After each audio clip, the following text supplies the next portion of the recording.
Hey Void, how you doing?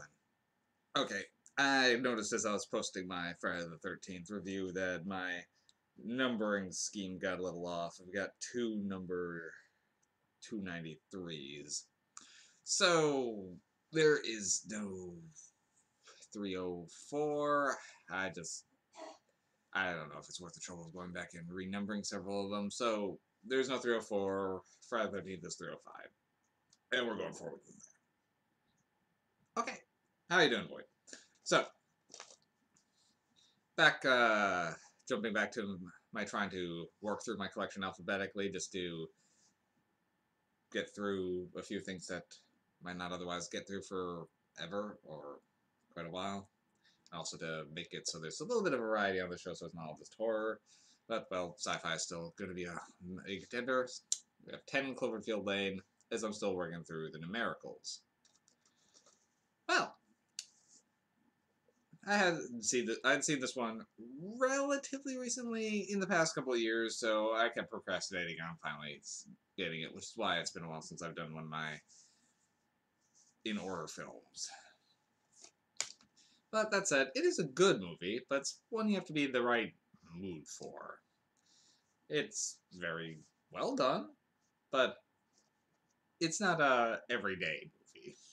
So, 10 Cloverfield Lane. Okay, let's talk about the Cloverfield connection. It is connected, but barely, and though it was originally not meant to be.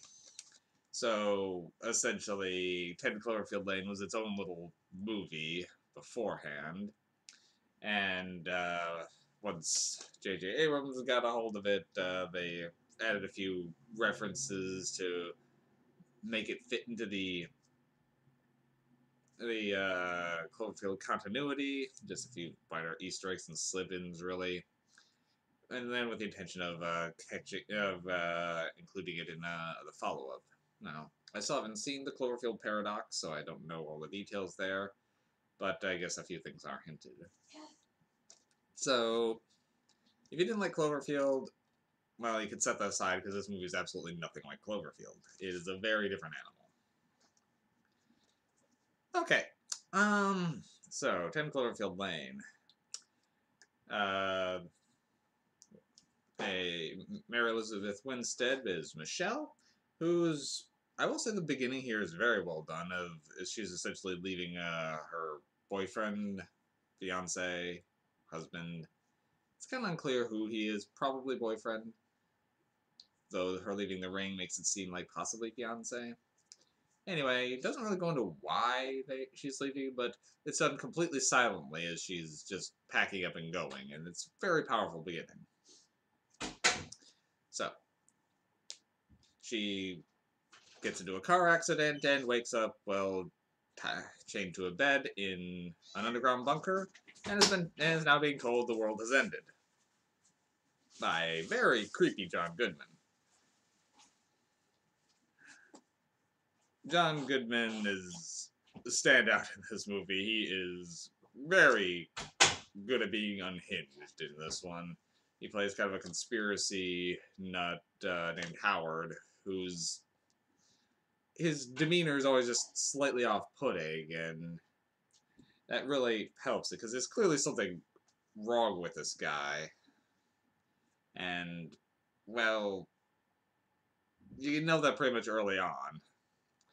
Now, as the film goes along on exactly what is going wrong with him is kind of left a little to interpretation, but it's one of those things that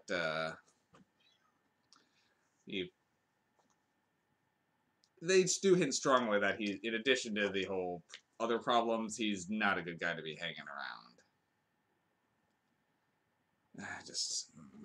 Cat is getting the things she shouldn't. Come on, get out of there. Cats. Okay. So, now, I will say one of the posters kind of ruined some of the punch of this movie, because one of the best things is trying to figure out, did the world really end? What is actually going on? Now, there's another guy down there named Emmett, who's saying that he saw some things going on also, but What actually happened? Was there an attack? What caused it?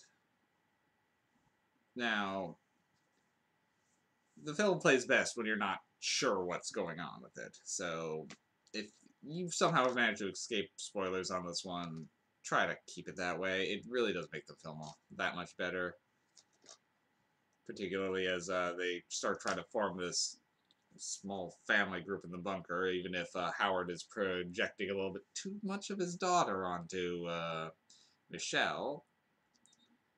But it never stops. He never stops being a bit intimidating. So this one, I'm going to give us, just because it's not one that you can put on often, but it's very well acted, very well done. I'm going to give this one a 7 MacGuffins. It for me, I have to be in the right mood to see this one, and its minimalism does work very well, but when it does unchain itself and go all out, it's still good. The special effects towards the ending are still are very interesting, but some of them are a bit too dark to really see some of what's going on. So, and it does maybe get to be a bit much, but if you know it's coming, it's not too bad there. Trying to just dodge around this one because I don't even really want to talk about that particular ending just in case. This movie has already been doing too many disservices for spoilerings. But yeah, one of the posters is just so terribly spoilers because a lot of it doesn't really come out to the last 10-15 minutes. But yeah. So, 3 people hiding in a bunker.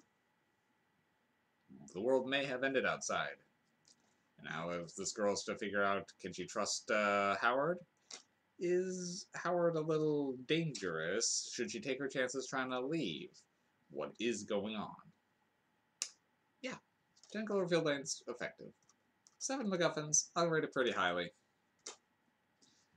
Yeah. So, I think that's all I really have on this one. If I didn't state it earlier, this one was a 2016 film. And the second in the Cloverfield trilogy, I guess. I think Cloverfield Paradox was a series, I think. I didn't really, I said I haven't really, no, it's a movie, I guess. Still haven't had a chance to glance into that. But, yeah, I'll maybe kick that one up soon. I haven't even reviewed Cloverfield yet, so I'll get to that at some point. Have a good day, everybody.